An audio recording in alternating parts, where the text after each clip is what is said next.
Selamat malam Ibu Bapak, terima kasih buat kehadirannya dalam acara renungan singkat dari Gereja Protestan Indonesia Bagian Barat, Jemaat Bukit Zaitun, Makassar. Dalam kesempatan ini kita akan membahas Filipi 2:1-5-8 yang berbicara tentang Yesus yang datang merendahkan dan mengosongkan dirinya. Mari kita berdoa. Bapa di surga, kami mengucap syukur buat kesempatan yang indah untuk bersama-sama mendengarkan sabda-Mu dan merenungkannya dalam waktu yang singkat. Tuntunlah setiap kami dalam hikmat dan Roh-Mu yang kudus, sehingga firman-Mu boleh membawa sukacita, boleh membawa kekuatan bagi kami dalam kehidupan yang bersaksi dan melayani. Terpujilah Engkau ya Bapa, ampuni kami, di dalam nama Yesus kami berdoa dan bersyukur kepada Bapa di sorga. Amin. Mari Ibu Bapak kita membuka Alkitab kita dari kitab Filipi pasal 2 ayat 5-8 yang selengkapnya berbunyi.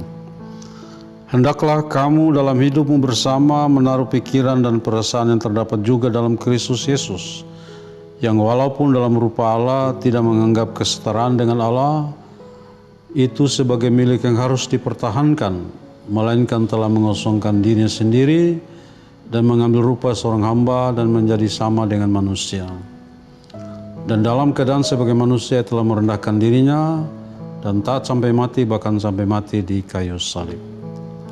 Sampai sedemikian jauh pembacaan firman Tuhan di bawah tema berjalan dalam kerendahan hati Kristus. Sebenarnya bukan cuma dalam kerendahan, di sini juga dikatakan telah mengosongkan diri. Dan ini yang tren dalam teologi, mengosongkan diri. Yesus datang mengosongkan diri, dalam bahasa Yunaninya kenosis. Jadi artinya di sini Ibu Bapak yang kasih dalam Tuhan, hal yang menarik bagi kita di sini adalah bahwa Tuhan Yesus tidak mempertahankan posisinya. Kalau dikatakan di sini kesetaraannya dengan Allah sebagai milik yang harus dipertahankan, tetapi ia datang merendahkan dirinya. Dan saya lebih fokus ke arah mengerucut kepada tema yang lebih spesifik. Dalam merendahkan diri, kita justru menemukan kebahagiaan dalam hidup ini. Apa artinya? Itu kita bisa lihat dalam diri Yesus sendiri. Jadi Yesus merendahkan diri, mengosongkan diri, artinya dia meninggalkan segala kehebatannya, segala kemuliaannya, dia menanggalkan hak istimewanya, dan dia menjadi sama dengan kita. Artinya apa? Dalam pengertian bahwa kita juga sebagai orang percaya tidak boleh menjadikan segala kekayaan, segala fasilitas yang kita miliki itu sebagai tujuan hidup. Bukan. Segala fasilitas yang kita miliki memang itu diperlukan, itu adalah fasilitas yang menunjang kita dalam rangka bersaksi dan melayani. Mengapa saya katakan merendahkan diri di sini, mengosongkan diri di sini, dalam arti meninggalkan segala atau tidak terpaut pada fasilitas, pada talenta yang kita miliki yang umumnya itu berbicara tentang keduniawian, tentang kekayaan, tentang pangkat dan lain-lain. Karena itu seperti kita katakan tadi, itu adalah alat penunjang. Di balik itu Ibu Bapak, kalau kita bukan orang kaya, kalau kita bukan orang yang hebat segala macam dalam ukuran dunia, itu tidak jadi masalah bagi orang percaya. Karena itu bukan tujuan hidup kita. Tujuan hidup kita adalah bersaksi dan melayani dalam keadaan kita masing-masing. Jadi kalau kita kaya, haleluya.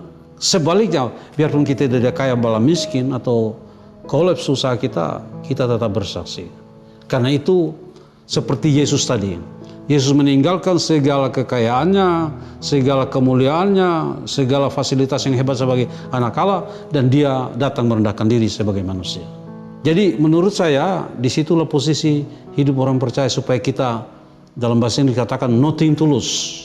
Apapun keadaan saya bukan persoalan. Apakah saya seperti kita katakan tadi punya banyak uang, atau justru kita sedang tidak punya banyak uang. Jadi di sini kerendahan hati itu menuntun kita ke dalam kehidupan, kita tidak digayungi, tidak diberati oleh hal-hal yang sebenarnya bukan tujuan hidup kita. Ya banyak manusia, umat manusia yang menjadikan tujuan hidupnya untuk menjadi kaya, punya banyak uang. Orang percaya bukan begitu. Itu bukan tujuan hidup. Itu adalah fasilitas. Itu adalah alat penunjang bagi kehidupan kita yang bersaksi dan melayani. Ibu bapak bisa ingat ketika seorang kaya muda, orang muda yang kaya datang kepada Yesus, siapa yang Yesus katakan? Jualah segala hartamu dan marilah ikut aku. Jadi harta yang dimiliki orang kaya itu tidak boleh menjadi penghalang datang kepada Yesus. Begitu juga dengan kita yang hidup sekarang. Jangan harta duniawi, jangan kepentingan duniawi itu menghambat kita untuk datang kepada Yesus, menghambat kita untuk merasakan kebahagiaan sejati di dalam Yesus Kristus. Jadi itu yang hebat dari Filipi pasal 2 ayat 5-8 ini, bahwa dalam segala keadaan saya bisa merasakan kebahagiaan yang utuh dari Tuhan. Entah saya kaya, entah saya miskin, bukan persoalan. Dan karena itu saya bisa bersaksi dalam segala keadaan saya, bahwa kita sekarang yang meneruskan misi penyelamatan itu. Kalau tadi Tuhan Yesus yang datang ke dalam dunia, sekarang tugas gereja atau orang percaya untuk memberitakan Injil. Tugas itu bisa berhasil kalau kita tidak diikat diri, kehidupan dan hati kita oleh penunjang tadi, oleh hal-hal yang duniawi. Itu semua penting, tetapi itu hanyalah alat penunjang, bukan tujuan hidup. Kalau Anda berpegang pada kerendahan dan mengosongkan diri Yesus, Anda adalah orang berbahagia di dunia ini. Terpuji Yesus Kristus, haleluya, amin. Bapa di sorga, kami mengucap syukur karena Allah mengingatkan bagi kami, karena sering kami menjadikan harta itu tujuan kehidupan kami, fasilitas yang duniawi ini, sekuler ini, tetapi sebenarnya itu hanyalah alat penunjang bagi kami dalam kerangka hidup kami bersaksi dan melayani.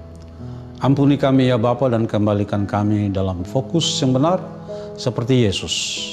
Meninggalkan segala kemewahannya, kami juga tidak terikat segala hal-hal yang duniawi dan dapat fokus pada tujuan hidup kami untuk bersaksi dan melayani, untuk merasakan kebahagiaan sejati dari sorga.